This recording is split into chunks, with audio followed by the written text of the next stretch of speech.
Hello and welcome back. On to stage 7, into the mountains, the Vosges Mountains on the eastern border of France. We're going over the second to last climb of the day. I'm sorry to see that Magnus isn't in the group. Tried to get across to the breakaway, but just couldn't quite make it. Sorry. So it's been this rider, Simon Geschke, who has been collecting the points thus far.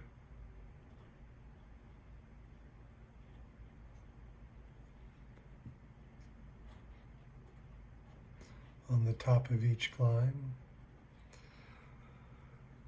I believe this is the Grand Pierre, Côte de Grand Pierre, which I always thought Pierre was Peter, but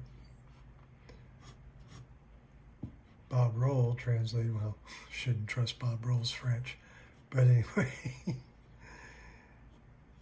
he always said Tour de France. And actually he was just referring to somebody's Palmar as Palmares. So anyway, but he said that it translated to rock, the big rock, which makes sense when you're talking about a mountain. But nevertheless, it's Geschke who has picked up 2 points on the previous climb and another 2 points today, so still not catching Magnus Kort's lead in the King of the Mountains, but the finishing climb is a Cat 1, so the most points awarded to date. And if Geschke is still there, which does remain to be seen, he'll get a lot closer. If not, I don't think he'll take over the lead. I think no matter what happens, Magnus Kort will have the KOM jersey for one more day. And I'd have to look at my records to see how many climbs, see what the story is for the next stage.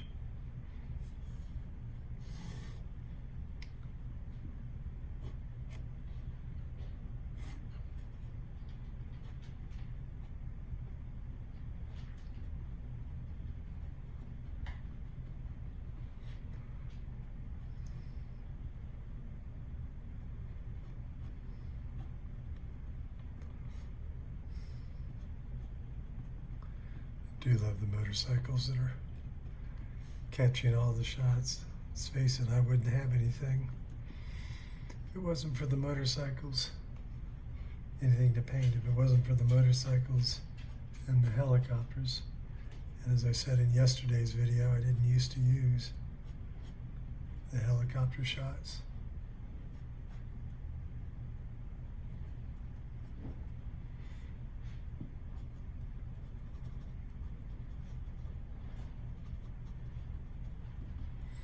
Just getting in some of the background now, and as they're headed over a mountain,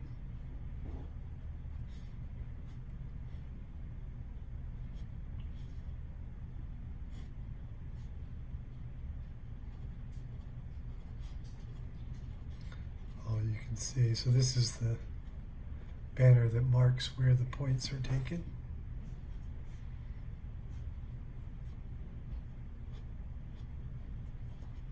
Of course, that thumbtack's in the exact wrong spot. So I started using this piece of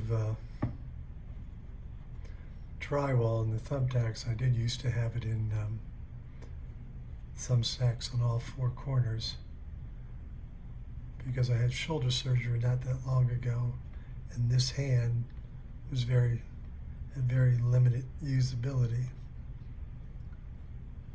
So even right now I have a little bit of muscular pain. from reaching out and holding that. So I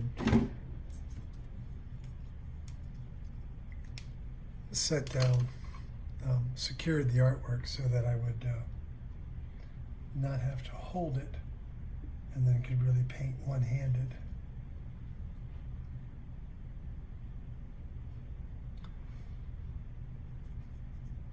Now it's like, I can just hold down this little, and it's a lot easier to be able to just hold the work down, because I can move things a little more easily. Because sometimes, and I know I've talked in earlier videos about the stroke of the brush helping to inform the artwork. And so sometimes I need to twist the art back and forth so I can get the best possible angle of the brush. Now, of course, also the my iPad is just right here, and the tripod is a little bit in the way, so that adds another factor in trying to paint these. And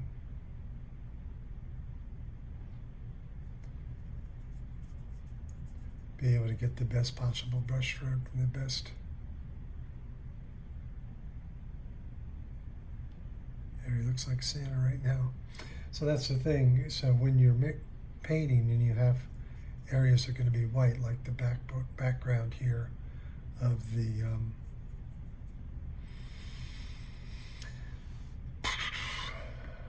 banner across the top of the road, that's going to be white.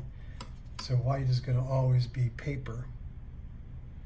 So you need to, whoops. Fortunately, I didn't put too much red down there. You always need to keep that in mind and allow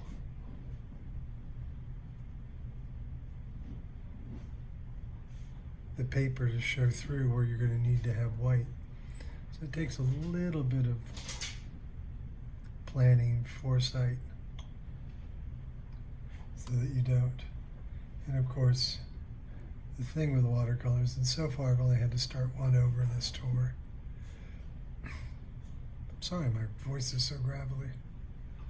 But with watercolors, if you make a mistake, it's either start over or accept the mistake, one of the two. There's sort of no middle ground there. And so that's one of the things. So the white, you really have to be conscious of, just intensifying that red a little bit more by using more pigment, less water. That ratio is what gives you the intensity of color.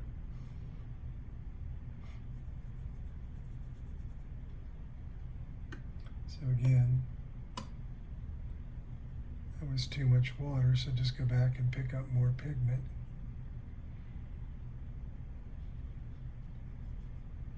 There's actually two race official cars following. And you can see there's a little splash of red. I guess I got a little aggressive with the water. So now we sort of laid in the warm colors. We'll start laying in the cooler. Start with this brightest blue that goes on the cuff of the rider for Bahrain Victorious. And actually that is Dylan Toons, and Dylan has the last person to win this particular climb, well, not this climb, but the final climb of the day.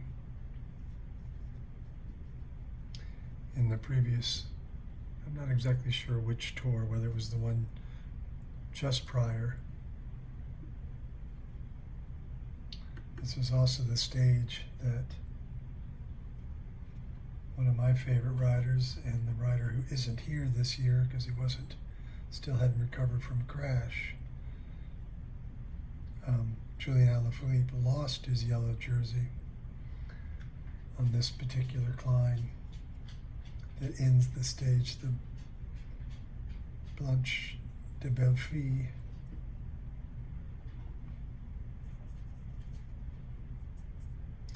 So there's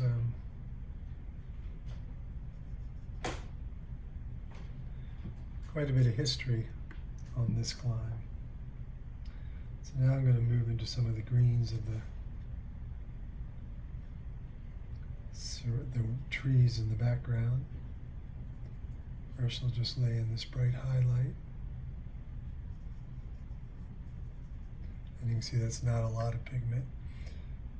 Now I'll pick up a little more pigment using this yellowy green that I have. It's a little bit of a muted, it's just a teeny bit of red in it, so it gives a little bit more muted color.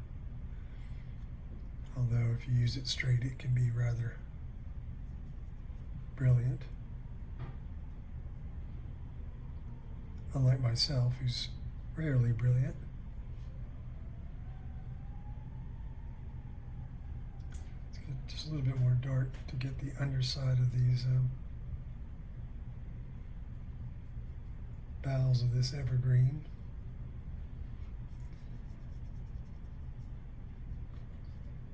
And the field in the background before we go into that more distant mountain. And now the thing with atmospheric perspective is the colors get more muted.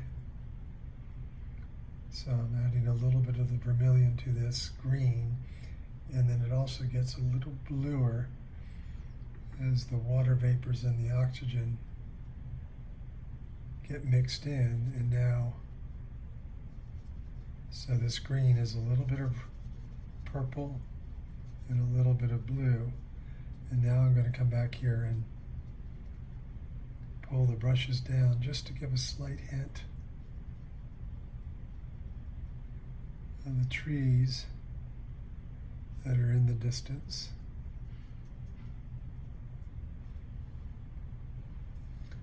I think I want a little more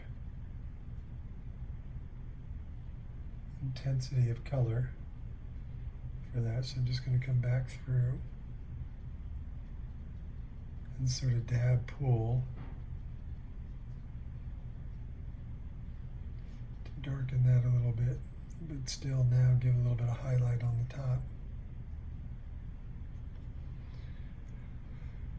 All right, now I'm going to bounce back to Simon's luscious beard. He's one of the early writers to sport a beard. For the longest time, writers didn't wear beards or facial hair at all. In the interest of wind drag, I mean, it's all about what little bit of advantage they can get, and sometimes it was felt that even the beard, for the longest time, I and most of us thought that the reason writers shaved their legs was to lessen wind drag as well, but actually I've since learned that it's got a lot more to do with massaging and bandaging. If you think about it, like, I'm a hairy person, and when you try to stick a Band-Aid on a hairy person, one, they don't stick very well, and then the other part of it is they pull every hair off your body when you remove the bandage. So I always love the nurses, medical professionals who apologize. Now, I'm so sorry, I know this is going to hurt. And I'm like, I've been hairy for a long time. kind of know. I'm used to it now. So now I'm just coming back in with some of the black. I haven't laid the sky in the background yet, but I don't know, I felt the need to get this in first. And virtually every team wears black shorts. It's kind of a tradition. There's always a big Twitter consternation when somebody who's won the rainbow jersey, which is always on a white background, chooses to have white shorts as part of their kit. I don't know why people get their knickers in a twist about that. I mean, of course, yeah, it's races like the Paris-Roubaix or other dirty, muddy races, you end up with a brown streak right at the back of your butt, which, you know, all the childish ones can go, oh, it looks like you pooped your pants.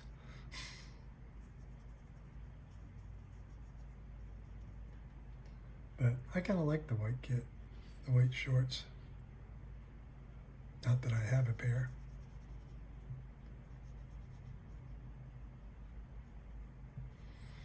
So closing on getting this done now, so I'm going to go back in here, get Simon's shorts done,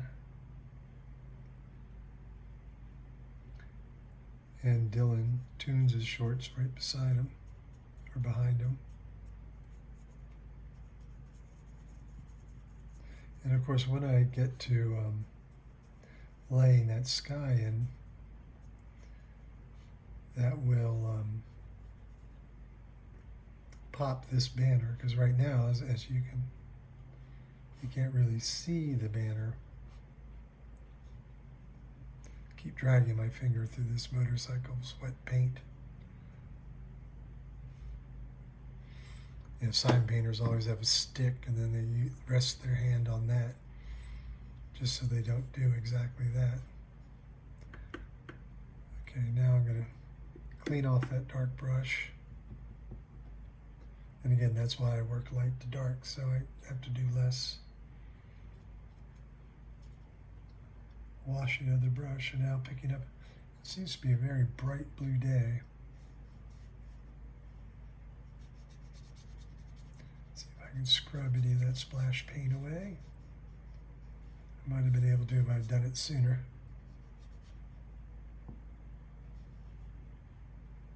And trying to get the balance of pigment to water, the ratio.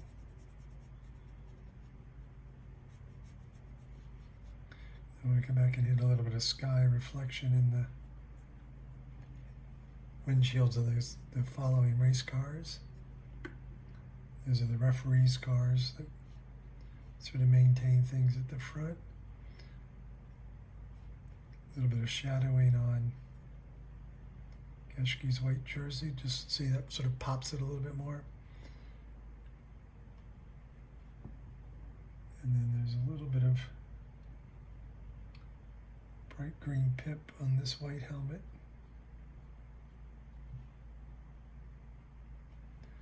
And a little flesh tone on the motorcycle driver. Just see a little bit of his face. And that's it. Forgot to sign and title it before I started painting it. Oh well.